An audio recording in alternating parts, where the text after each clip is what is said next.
Good afternoon, everyone. My name is Bridget Maloney, and I'm the Managing Director of the University of Waterloo's Corporate Engagement Office called GEDI, and that stands for a gateway for enterprises to discover innovation here at the University of Waterloo. First, I'd like to make a land acknowledgement. So we at the University of Waterloo want to acknowledge that we live and work on the traditional territory of the Neutral, Anishinaabe, and Haudenosaunee peoples. The University of Waterloo is situated on the Haldeman Tract, the land promised to the Six Nations that includes 6 miles on each side of the Grand River. Our active work toward reconciliation takes place across our campuses through research, learning, teaching, and community building, and is centralized within our Office of Indigenous Relations. So I'm very pleased you could join us for this month's 30 Minutes with the GEDI Exchange webinar. It's our first of 2022. The GEDI Exchange supports the success of startups and scale-ups affiliated with the University of Waterloo, regardless of where the company is located in the world. And we actively try to support and promote collaboration among the member companies, which are both large and small corporations, and with the University of Waterloo as well. So for today, we'll be focusing on the theme Beyond GPS, leveraging geospatial data to transform how we live and work. And so I'm very pleased to welcome Nastran Saberi from GeoMate and Kevin Lim from Lim Geomatics to talk about that after they first have a chance to introduce themselves. So then at the end, we'll go through audience questions. So the panelist portion of this meeting or webinar will be 30 minutes in length, and it's followed by an optional 10 minutes of Q&A. And I hope that you in the audience can stay with us for that 10 minutes of Q&A. So feel free throughout the webinar to send any questions you have via the Zoom Q&A, and just click on Q&A in the bottom center of your Zoom window. I want to let you know this event is being recorded and it will be uploaded soon to GEDI's YouTube channel. So now I'd like to turn it over to our guests. Let's start with Nastran to introduce herself and GeoMate, and then over to Kevin to introduce himself and Lim Geomatics. Thank you so much, Bridget. This is Nastran Saberi, co-founder and CTO at GeoMate. It's a great pleasure to be here. Thank you so much for the warm introduction. So let me give you a very brief story about founding GeoMate. My co-founder and I, we were both inspired to build GeoMate as we have grappled with existing pain points that come from data gaps in urban mobility space. We've been both working in geospatial domain for a long time, and we knew that we have the knowledge and passion to create innovative solutions that can replace inefficient processes that can be partly because of the complexities in geospatial data sets, functions, and models. And as we are both passionate in building teams and solutions, which are essential components of building a startup, we founded GeoMate. So we've built a great team, and I would like to use this stage to thank them, as we could have never been here without their hard work. And about my role at GeoMate, I am leading the technical team, and the focus is on using machine learning, computer vision, and geospatial functions to accelerate generating maps and providing insights at scale for businesses. And this allows optimizing processes and derive insights with location intelligence. Thanks, Thank you. So Kevin, could you please introduce yourself? Sure. Hey, everybody. It's great to be here. So my name is Kevin Lim. I am the CEO of Lim Geomatics. We were founded in March of 2006. So we're going on 16 years. Our business is focused on building geospatial software to help forestry companies be more efficient with their forest management and harvest operations. So forestry, some might say, is like healthcare. It moves at its own pace per se, and it's a sector where shaving a few points here or there in cost can really translate to huge impacts on the bottom line. So we're really bringing geospatial to that sector and looking to help them with their digital transformation these days. Super, thanks very much, Kevin. So Nastran, I'm going to start with you for the first question. So could you briefly take us through what geospatial data is and why it's becoming increasingly important and valuable? Awesome, that's a great question. Geospatial data describes features located on Earth. And these features can be events, entities, or properties of objects. The most sensible example of geospatial data is the location of places and roads. And of course, the oldest and most famous use case of this data is map, right? To answer your question about why geospatial data is becoming increasingly important, I think it comes down to two driving factors.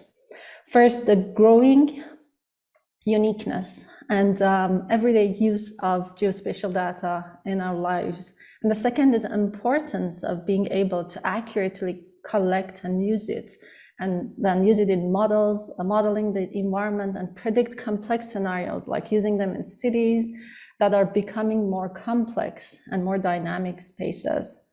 And then we can create realistic maps, realistic pictures of our surroundings. So geospatial data is really valuable and is becoming more central. And I can bring some more examples. So like both private and public sectors rely on geospatial data for many day-to-day functions now, like directions, drop-offs and pickup locations for ride-sharing, deliveries, predicting and planning for snowstorms in our area specifically, and tagging photo locations in social media, planning infrastructure improvements in cities, so on and so forth.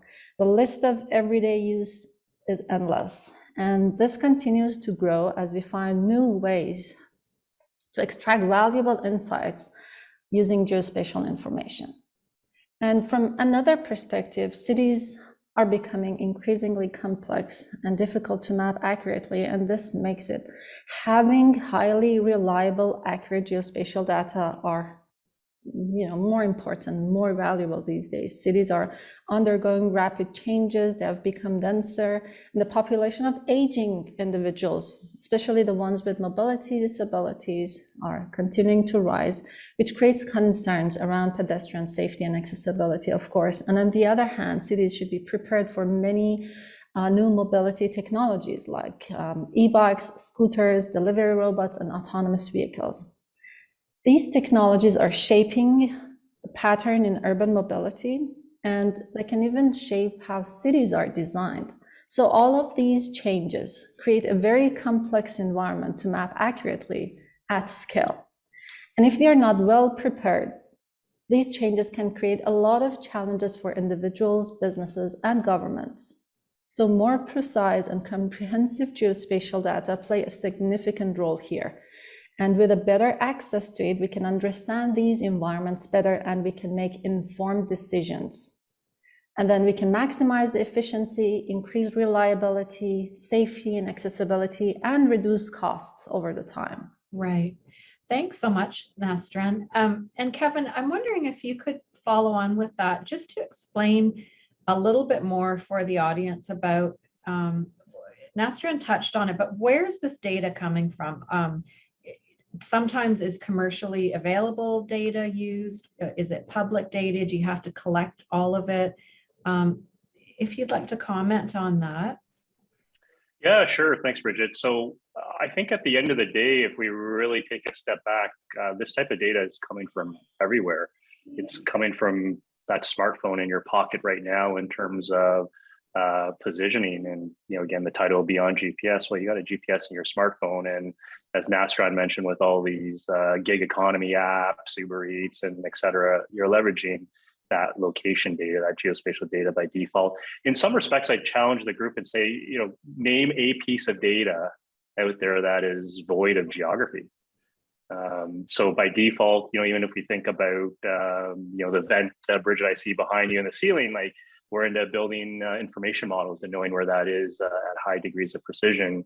If we go outside to anything on the map of the Waterloo campus, that's all location tied to some piece of location. Some might say your social insurance number doesn't have that component. Well, it's tied to you and you're moving around. So again, as I've tried to figure out, what doesn't have a geographic component, I often scratch my head, I should say. When we think about data sources, it really depends on your domain.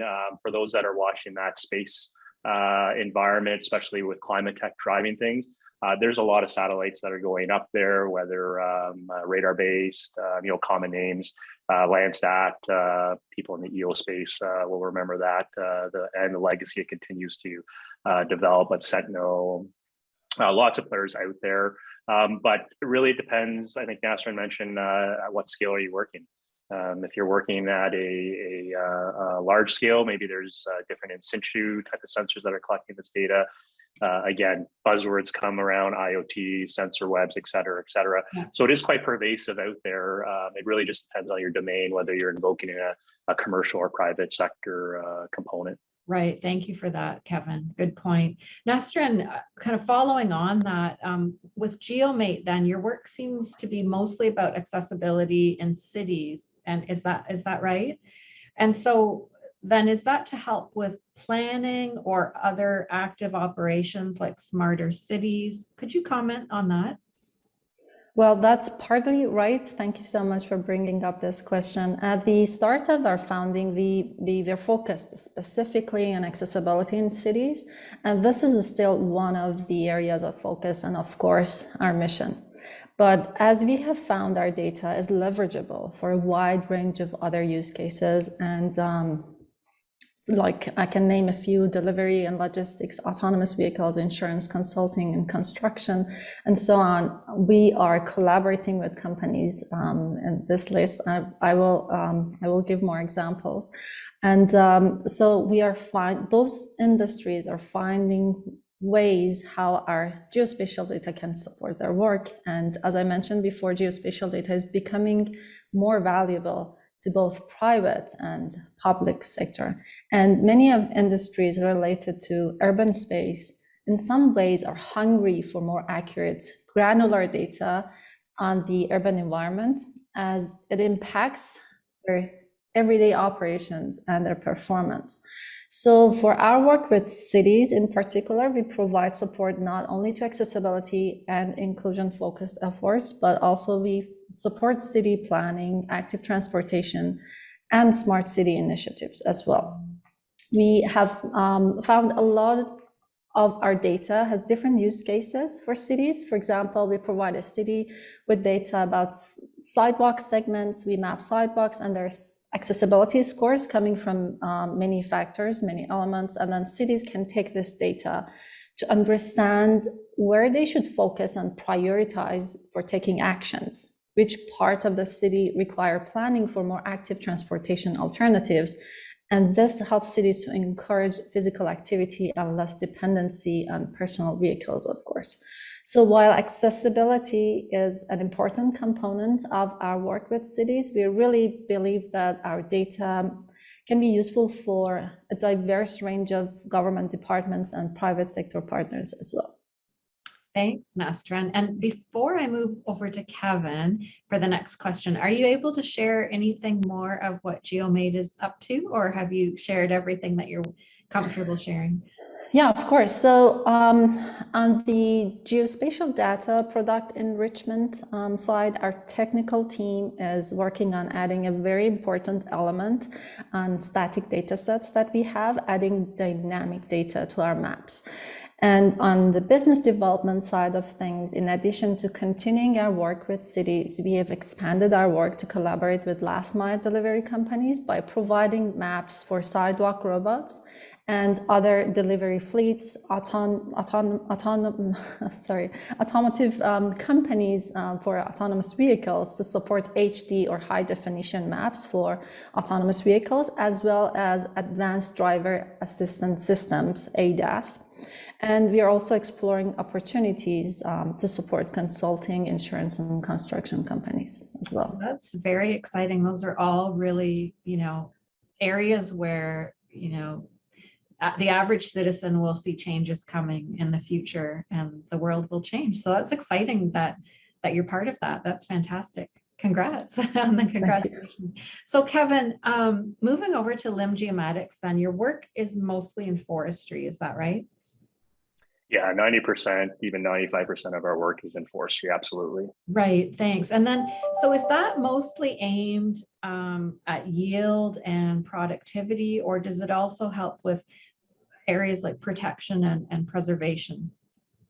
Yeah, so when we think about forestry, we're really speaking about sustainable forest management. So it really brings all that together. How do you leverage a natural resources and asset and produce wood products from that and bring that to market, and yet minimize your impact and essentially restore that forest to what it was when you harvested it. So whereas a lot of the times folks will look at forestry and say, oh, it's like it has such a big impact. Foresters are some of the greatest stewards of Mother Nature per se. So really our space, our business is focused on really providing analytics to these forestry companies so they know what's happening within their operations and their timber harvesting supply chain. So for anyone on the call that bought a 2x4 recently or in the past 4 months, yeah, you definitely felt it in your pocket. So being able to have those insights into your timber supply chain and make adjustments are critical. So our technology is really monitoring, quantifying what's where, how much, and then allowing these organizations to make more informed decisions with their business. It's such important work you're doing, and I think average folks don't recognize down the line the consumer at the end. Everyone who needs to buy lumber products, even down to the end consumer, are benefiting from your technology. What can you talk about anything else that Lim Geomatics is up to outside of forestry? You mentioned sort of 90%, which is obviously the key important element of your business. But if you're able to share anything else, we're open to hearing that. Yeah, for sure. So Lim Geomatics is a bootstrap company, as you can imagine. Named Kevin Lim Geomatics. Obviously, I was super creative in forming the company's name. I say that in jest, but I think that's a lot of folks when you're coming out of school. There's certain business aspects maybe you don't think about completely, but we're a bootstrap company, so we had to hustle from day zero really, and going from 0 to 1, if you will. And so as a function of that, again, having graduated from the geography department at Waterloo and faculty environmental studies, so shout out to FES. In GIS, it's a point line, polygon, or a raster. So from that point of view, a lot of the technologies, techniques are transferable across different sectors. So beyond forestry, as I said, sometimes can be like healthcare, slow to move, even though you're solving a real problem. That change management aspect isn't quite there yet for these organizations. We had to remain viable. So we've done work in the Maldives and the Indian Ocean in terms of developing portals, geospatial portals for coral reef protection and monitoring. We've worked in the public safety defense space as well as it relates to enterprise GIS. In fact, we've probably worked for most Canadian federal departments in our existence. So definitely just being as a function of bootstrapped. I won't say we're chasing everything, but we needed to make payroll. But at the same time, going on year 16, it's all about focus, and execution. Well, congratulations on, scaling up Lim Geomatics from, day one and bootstrapping all the way. It's congratulations. That's a tremendous accomplishment. Thanks. Still lots of work to do. I can imagine all scale ups, as you say, it's focus. So a request for each of you, perhaps could you provide an example of a project that you worked on, and what transformation did it allow your client to realize or to undertake? And maybe Nastran, I'll start with you. Awesome, thank you, Bridget. Just before answering your question, I would like to thank Kevin for sharing his story. It was a really interesting journey. So getting back to the discussion, we've recently partnered with a few companies for integrating our technology for use in sidewalk robots and autonomous vehicles. So for our sidewalk robot project, we are working alongside delivery and logistic companies to pilot our technology in robots, where they have created robots to complete deliveries that operate on sidewalks. We are providing our mapping data on sidewalks and other urban features, which the robots then use to navigate to its delivery drop-off points safely and efficiently.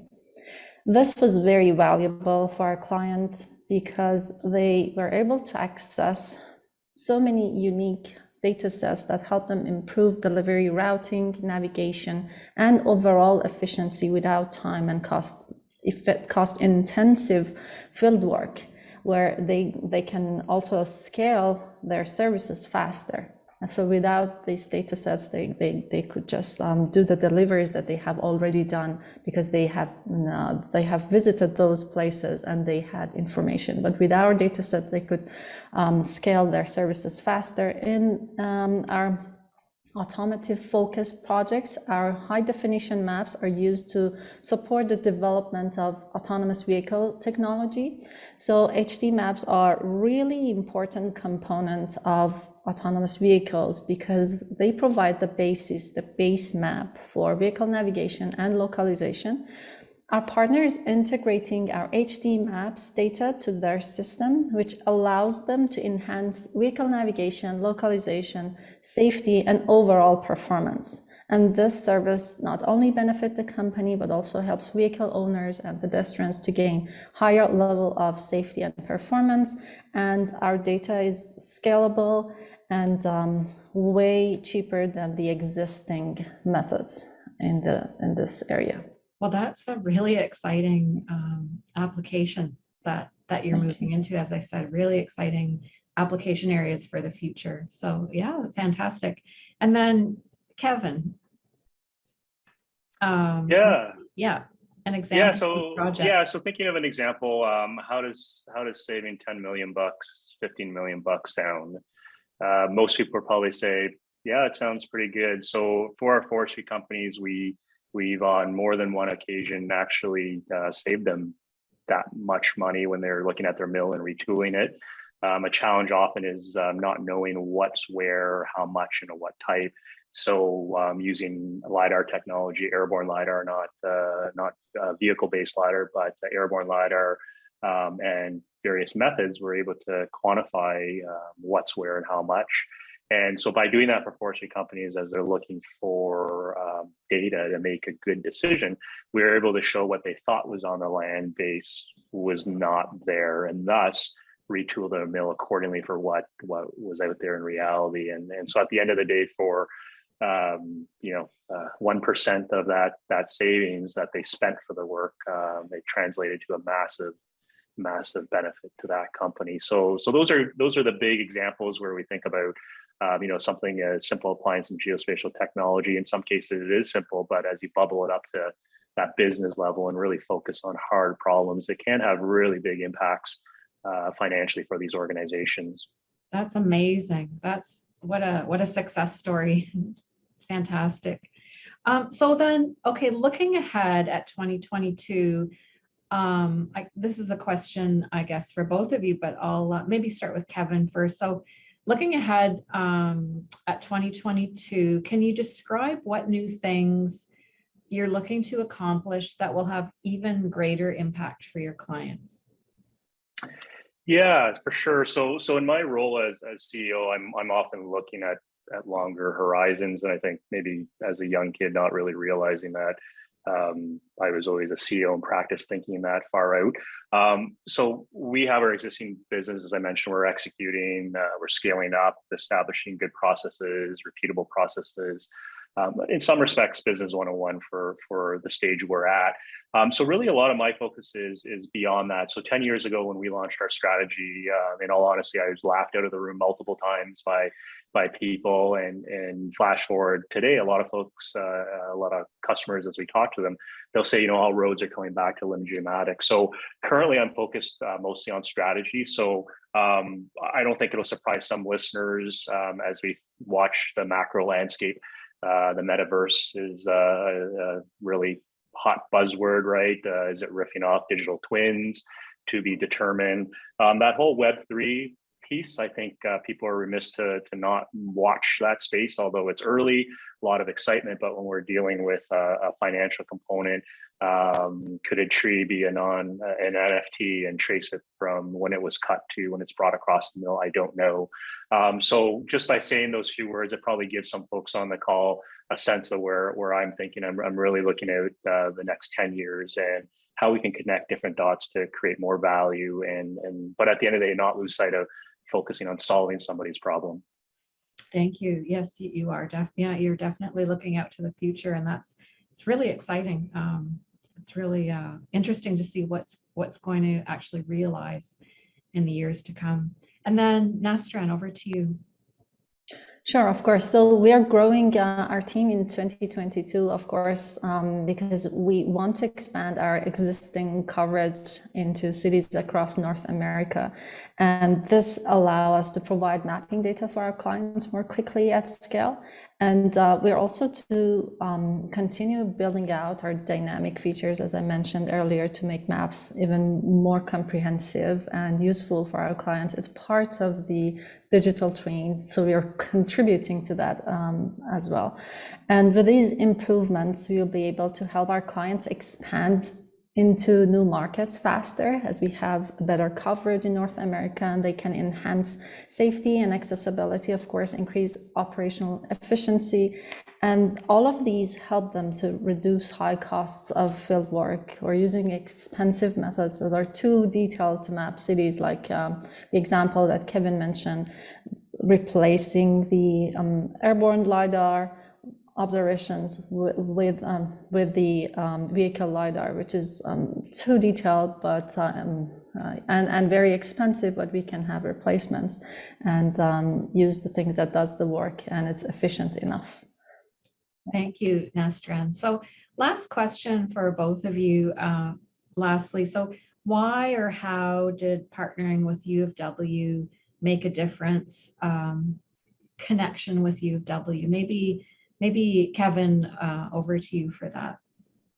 Well, I think it's funny, like talking with you, all of you in warm up. I haven't been on campus in probably over 15 years. I'm pretty sure I can still find the UW grad club. But beyond that, I understand there's been lots of growth. But in terms of connectivity, every entrepreneur has their battle scars. So I know at one point in another startup, we did hire a lot of co-op students from UW just to kind of jumpstart, build the MVP, to test things out. So I think without question, the Waterloo Co-op program is world-class, world-renowned for sure. But I think when I think back, just even the outreach, I've participated in various Waterloo networking events in Ottawa. I think I've told folks this joke where I met some co-op students and they're like, "Oh, what class were you?" And I'm like, "Oh, class of 2000, not that long ago." And I'm like, "What class are you?" And they're like, "Oh, we're the class of 2019." And then I did the math quickly in my head and I realized that I've reached that category where I'm not that young person anymore per se. But at the end of the day, it's just the overall network effect that the University of Waterloo creates for alumni and the different programs such as this one. You just never know what comes out of it. It's just creating that positive spark for people to connect with. Thanks, Kevin. And Nastran. Awesome.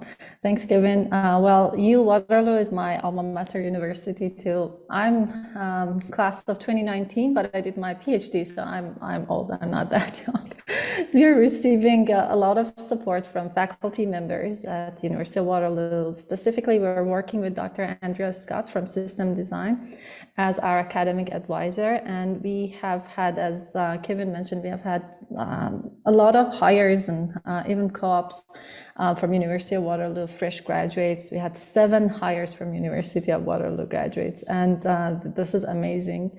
The University of Waterloo has been a great partner for our company, helping us develop new connections with organizations in our target markets. And in addition, in partnering with the University of Waterloo, we have had opportunity to bring more awareness to our work, whether it's an event like this or having our story shared in other ways, and the university network of supporters. We have also benefited greatly from being connected into innovation ecosystem from the very beginning by receiving mentorship and support from incubators on campus like Center for Peace Advancement and Velocity. And as a young startup, those resources have been really important for us. We've been really fortunate and to get this support and getting this connection, and we look forward to continue to see how the partnership with the University of Waterloo can grow. That's wonderful, Nastran, and it's so nice to hear that, Kevin, you as well, that you've hired co-op students and graduated students, and we're so pleased that you're connected back with the university. It's really wonderful. So we're now at the half-hour mark, so I'm sorry to interrupt this super interesting discussion, because all of us, all of humanity uses this data, or this data is used for us. We make use of it, and we don't talk about this a lot, this topic. So I'm so pleased that we were able to have this discussion today. So thank you so much to both of you for your thoughts, and hopefully the audience learned as much as I did about this topic of beyond GPS, leveraging geospatial data to transform how we live and work. So hopefully the audience can stay for an optional 10-minute Q&A. And for anyone who needs to drop off now, I just want to say thank you for joining us. And if anyone wants to exchange thoughts with GeoMate or Lim Geomatics, please let me know. We won't share your contact information outside the university, but we'll just make introductions at your request. And feel free to reach out to me. I'm Bridget Maloney. My email address is not shown on the GEDI homepage. So our next webinar, as you'll see, is coming up on February 16th. And I'd like to point out that that's one day later than usual. We typically hold these on Tuesdays, but the time is still the same at 1 p.m. And we're looking at a topic of empowering the students and educators of today to create the relevant workforce of tomorrow. What is more important to businesses and other employers than finding employees with the relevant skills and an attitude, while also training leaders of tomorrow about the needs of their employees? So we'll touch on all of that with two very interesting companies. And everyone will receive a link to register for that webinar after today's ends. So I invite everyone to follow GEDI on LinkedIn and Twitter and sign up for the GEDI monthly newsletter. You'll be informed of news and events. So hoping most of you can stay on for a few more minutes, and we'll start the optional Q&A.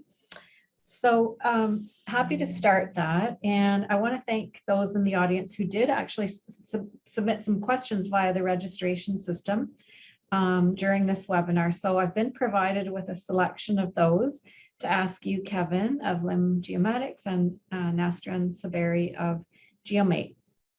And you're welcome just to contribute to the discussion. That's pretty, informal. If there's a question targeted to one of you that someone typed in, I'll be sure to say that. And we'll try and keep the answers somewhat short to allow for maximum number of questions. So I'd first like to thank one of the registrants for their thoughtful write-in questions. We actually ended up incorporating elements of what you asked into the main dialogue portion of this webinar, but we didn't get a chance to ask all of it and get to all of it. So here's some more from what this audience member asked. So for Kevin first, this first part is for you. So has Lim Geomatics worked with any of the biosphere organizations that seek to protect and preserve forests across Canada in order to protect at-risk animals and vegetation, or support the climate change mitigation work that's underway to address long-term pollutant and carbon impacts? Big question. Yeah, so I guess this is the hot seat period now with these questions, right? Thanks for that question. I think that the short answer is directly no.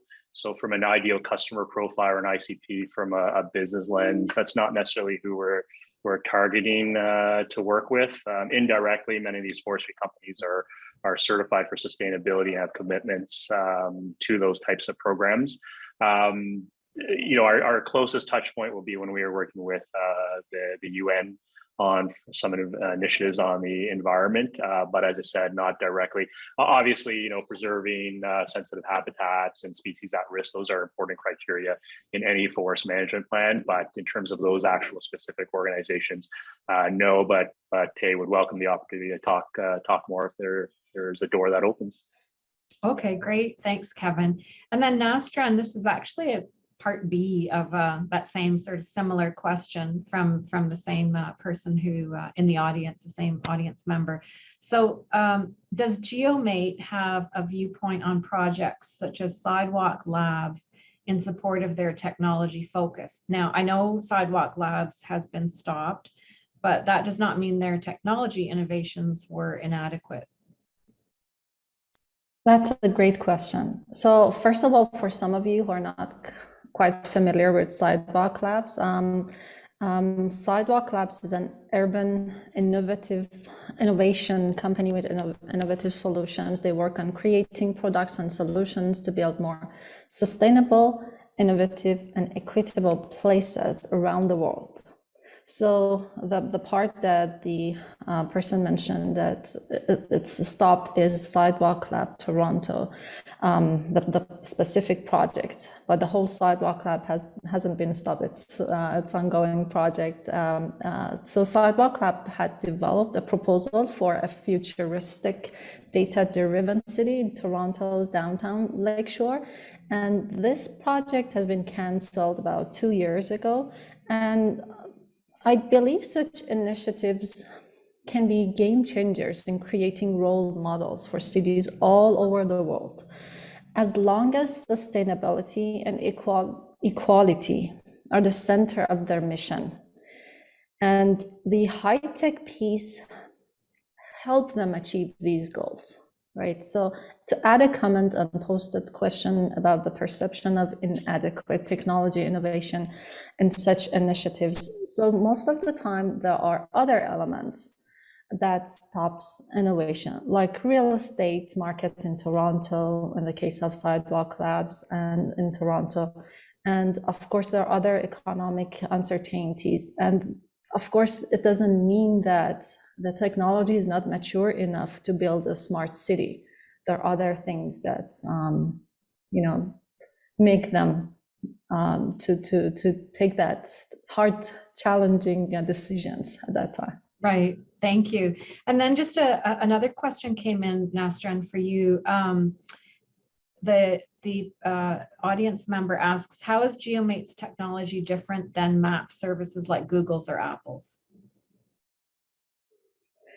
Okay, that's a great question too. So the main importance, the main important difference is that in Google Maps or Apple Maps, there is no sidewalk layer. And sometimes when you want to navigate as a pedestrian in the mode of pedestrian from A to B, you are directed to use the sidewalk, which doesn't exist. It's just assumed to be parallel to the road. So this is the main difference. And we also extract the segments, the sidewalk segment and other linear features in the urban environment and add more critical important properties like the scores of the sidewalk accessibility scores based on the factors that we encounter in the score. So this is the main difference. We have added a lot of more valuable information from the geometry of the objects to the semantics of those layers and features. So there are added value to those layers. Right. Thank you. Great. So Kevin, back to you for a write-in question from another registrant. You and Nastran discussed where the data is coming from, but what about the software? Is there open source software available to deal with both geomatics and multi-agent modeling? Perhaps you could briefly explain those terms as well.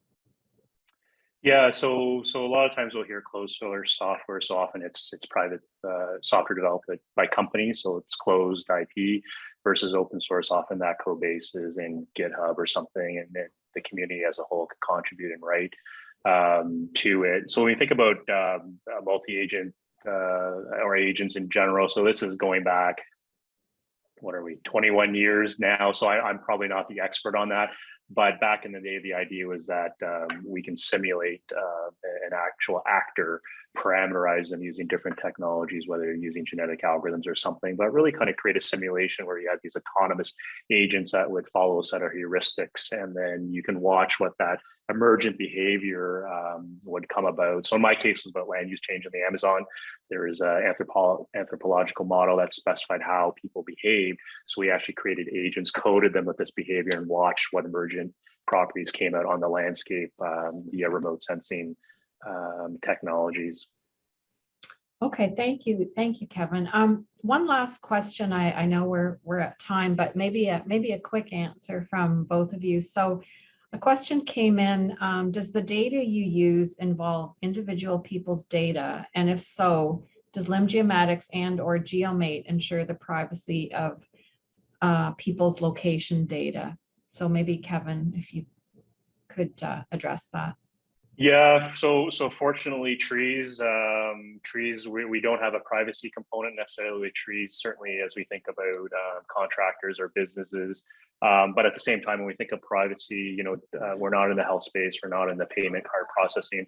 Again, there's a lot of standards in place to deal with that. So in our case, if anything, we might aggregate, anonymize and aggregate data points, but in effect, the space we're dealing with, there's not that major privacy or security component. Right, thank you. And then Nastran. So the same here, it's about the aggregation of the location data from the people, but right now we are working on the geometry of the urban environment, and for that we are doing something completely on the other hand. We are extracting as more detailed of the geometry of the urban environment. And getting back to your previous question on the main difference between Google Maps and Apple Maps and Bing with our data is that we provide more accurate data. And by accuracy, I mean the positioning accuracy is really high, so that you can use it for different use cases like autonomous vehicle industry. So when we use the HD maps wording for that, it means that the linear features and the vertical features that we map and we add on our data as a service, it's less than it's a range of 3 to 10 centimeters of positioning accuracy. So you can rely on it. It's a reliable source, and it's scalable enough, and it's comprehensive for different use cases. But as Kevin mentioned, for the privacy of locations, we do aggregate the locations as much as possible, so that the privacy is not violated. But for geometry, is vice versa. Okay, thank you. Fantastic. So this wraps our session for today. I want to give a very, very big thank you to the audience who joined us for the Q&A, but a huge thank you to our guests, Kevin Lim of Lim Geomatics and Nastran Saberi from GeoMate. Your insights and your expertise and experience are so much appreciated. Thank you for sharing that. And thank you for letting us into your world a little bit here for this half hour. I really enjoyed it, and I'm sure the audience did as well. And then again, if anyone in the audience wants to share some thoughts or exchange some thoughts with Kevin or Nastran, please let me know. We'll make introductions only at your request. And then if you heard something today that intrigued you, or you'd like to learn more, for example, more about GEDI or the GEDI Exchange or the University of Waterloo, please let me know. My email's on the GEDI homepage. And again, our next webinar is on Wednesday, February 16th, but still at 1 o'clock. And the topic will be all about empowering the students and educators of today to create the relevant workforce of tomorrow. And you'll receive a link to register for that webinar after today's ends. And feel free to follow GEDI on LinkedIn and Twitter. I invite you to do so, and sign up for the GEDI monthly newsletter, and you'll be informed of all sorts of news and events. So once again, thank you very much, Kevin and Nastran. And we look forward to seeing everyone in a month from now. And that ends our session for today. So have a great day.